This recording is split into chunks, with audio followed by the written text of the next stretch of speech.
nararamdaman kong gusto akong baguhin ng Diyos. Kailangan kong ituloy.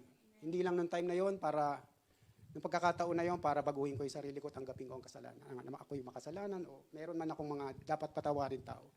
Pero sa nararamdaman ko, kailangan ko mamuhay ng naayon sa kalooban ng Diyos. Kailangan ko magpatawad. Kailangan kong humingi ng tawad. At kailangan ko maging malaya sa kung ano man yung dinadala ko noong mga panahon na yon. Kailangan ko i-release lahat, ibigay sa Panginoon. Kaya naman noong mga time na yon, iniiyak ko talaga. Hindi man sabihin natin nakakahiya dahil lalaki. Hindi ako mag-aanong aminin na iniyak ko sa Diyos ang lahat ng naramdaman ko. Iniyak ko sa Kanya kung ano man yung mga daladala ko ng mga time na yun. Kaya sa naramdaman kong mga, sabihin nating kabigatan o mga problema ng mga panahon na yun, hindi ko man naramdaman sa aking ama yung sinasabing pag-ibig o pagmamahal. Pero naniwala ako, naramdaman ko, mayroong Diyos na nagmamahal sa akin. Mas mayroong Diyos na ama natin na magmamahal sa atin at hindi tayo hayaang mapariwara.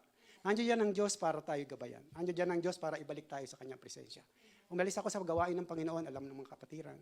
Pero mabait at mabuti ang Diyos. Mahal niya ako. Ibinalik niya ako dito, kaya naman sa panahon ngayon, pinapagpatuloy ko ang pag-atin sa gawain. Ang encounter kailangan natin gawin. Kailangan natin makilala ang Diyos. Kailangan natin siyang itanggapin sa ating puso kung ano yung mga plano niya sa buhay natin. Kailangan natin gawin ang mga bagay na inuutos niya. Mahirap mang gawin dahil alam ko nasa proseso, pero darating ang panahon na naniniwala at mananampalataya ako. Gagamitin tayo ng Panginoon kung magpapagamit tayo. Yun lang po. Maraming salamat.